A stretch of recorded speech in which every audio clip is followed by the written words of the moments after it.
Hello, in this video I'm going to explain how to replace a window using Photoshop CC. I've got two different starting images here, a blank plain window in this scene and an image of New York here. And I'm going to replace the window in this scene with our city scene from this image here to come up with our composite image like this. So let's get cracking. I'm going to go to this image here and I'll grab the move tool, and in fact let's go to the other image, this one here, and using the move tool I can click and drag the image here up to the tab of the first image here, and still holding my mouse button down I'm going to drag into the image window here and release to copy that other image over. Now if I bring up my layers panel here by going to window layers here, we'll be able to see we have two different images here on separate layers. We have our window scene here. In fact, let's rename it. Let's call it window, and we have this top layer here. Let's call this one city. And we can of course use the move tool if we need to reposition our top layer here. If we need to resize it at all to make it larger or smaller, we can hit Command or Control and T. That's Command T on a Mac, Control T on a PC, and this brings up the bounding box around the edge of the image. Then we can always hold Shift and drag in or out to resize the image here if we need to. But I think that's about right to begin with. We can always tweak the sizing later if needs be. So I'll hit Enter to apply that. And now let's start blending our two images to combine them. Now we can use a neat trick to blend our top layer here. If we double click the layer here in the layers panel, we bring up the layer style box here. Now there's an option here called blend if in the settings at the bottom here, and you can see as I drag the sliders here, if I just move this box out the way slightly and then drag the sliders, you can see how we're able to blend our two layers together in different ways, and this is based on the luminosity of each layer. So you can see as I drag this white point slider here from the this layer sliders here at the top, you can see how we're able to cancel out the lighter parts on the top layer. Similarly, if I drag the black point slider inwards here, now we cancel out the darker pixels on that top layer. And we have the same control with the underlying layer. You can see if I drag the black point inwards here, we're able to bring back our figure here. Similarly, if we drag the white point inwards, we can bring back that bright window. So it might not always be apparent which sliders you want to use here, but a little bit of experimentation and you'll get there. And with our two images here, we can use the underlying layer slider here. So I'll drag that one inwards until we see our figure emerge, and you can see that gets us pretty much halfway there to completing our effect. We've now blended our figure with the window scene behind.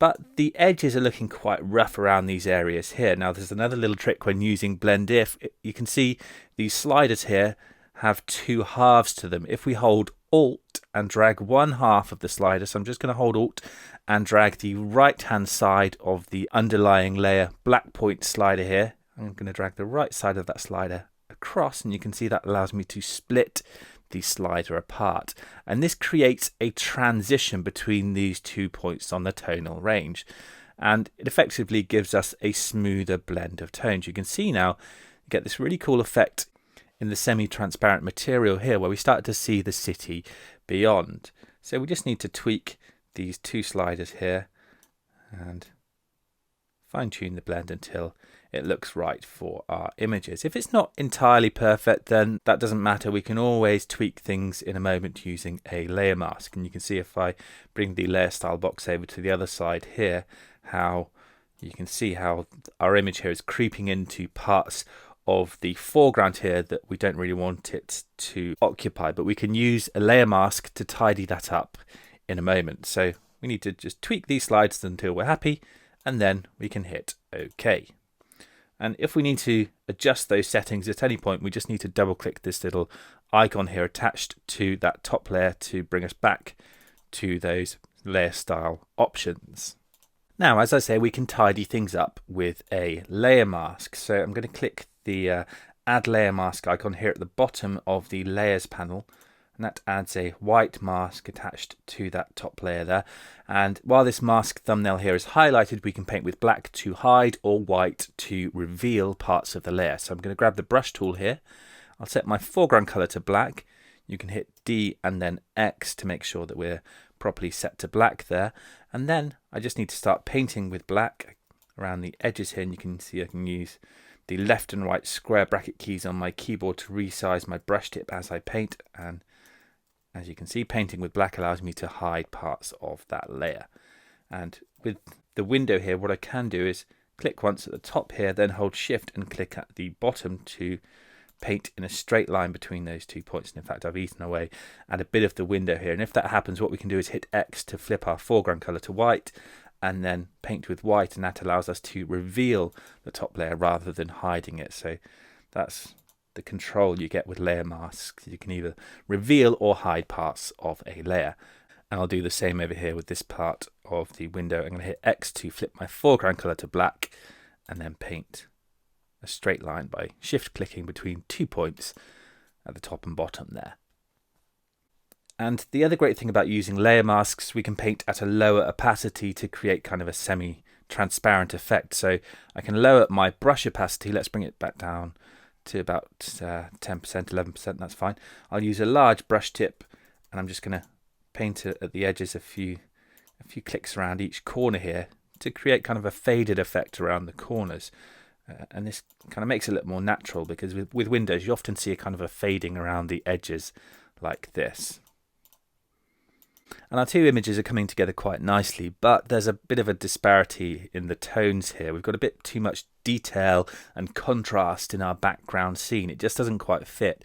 But what we can do now is use an adjustment to try and make things gel together a little bit better. So what I'll do is click the Create Adjustment Layer icon here at the bottom of the Layers panel here, this little circular icon here, and I'm going to choose a Hue Saturation Adjustment. Now those settings will appear in the Properties panel, and I'm going to knock back the saturation here to just dull down that background scene a little bit, just to fit with the subdued colours in the foreground here. And I'm also going to increase the lightness here. You see, that allows me to lighten my image. Now, at the moment, these settings are affecting both of my layers at once, which is not really what I want. You can see because the adjustment is sat on top here, it's affecting all of the layers underneath. So it's affecting the figure in the window as well as the background city. But what I can do is click this little icon here at the bottom of the Properties panel. And this is the Clip to Layer icon, this little square icon here. And this clips my adjustment layer so that it only affects the layer below it. And you can see it's indented here, which means it's clipped to my city layer. So now it's only affecting the background. And if I toggle the visibility of that layer off and on, you can see the effect that has. And now things are starting to look much more natural. And the reason why we do this on a separate layer is because we can keep the tonal effect separate from the image, which gives us the option to tweak the settings whenever we like. So we can just double click the thumbnail here to bring us back to our hue saturation properties. And then if we like, we can perhaps lower the saturation a little bit more, or perhaps up the lightness, and we have full control over the tones in our background scene. So that's one of the advantages of using layers. Another advantage we have is that we can tweak the position of the city here. So if we get to this point and think, actually, I think I prefer the Empire State Building here across to the right a little bit more, what we can do is tweak the positioning. So I can highlight that layer there and grab the Move tool. And you can see if I click and drag that layer, you can see what we do is we actually move our layer mask with our layer. So if we do things this way, then we're going to have to delete our layer mask and repaint it. So it's not really helping us here. So I'm just going to undo that. Instead, what we can do is click this little link here between the image thumbnail and the layer mask thumbnail. And that unlinks the image and the mask, which enables us to move each independently of the other. So now you can see if I click on the image thumbnail here and then move it around, you can see now I move the image, but I'm not moving the mask. So I can reposition my image, but the mask stays in place. I think perhaps let's bring it over here a little bit like this, and I'm happy with that. Now I also think the background is a little bit too detailed, so I'm going to add a touch of blur to it. Now if you like to keep things non-destructive, you can always right click the layer here and convert it to a smart object before applying our blur, but I'm going to keep things simple and just apply blur directly to the layer here. So I'm going to go to Filter, Blur, and we'll use Gaussian blur. And we can just click over some of the detail here. If I click and hold and drag around in the little preview here, we can see we can add a touch of blur. And I think somewhere around 2 or 3 pixels is about right. So I'll hit OK to apply that. And I think to finish things off, I'm going to add a tonal effect on top of everything. So again, I'll highlight the top layer there.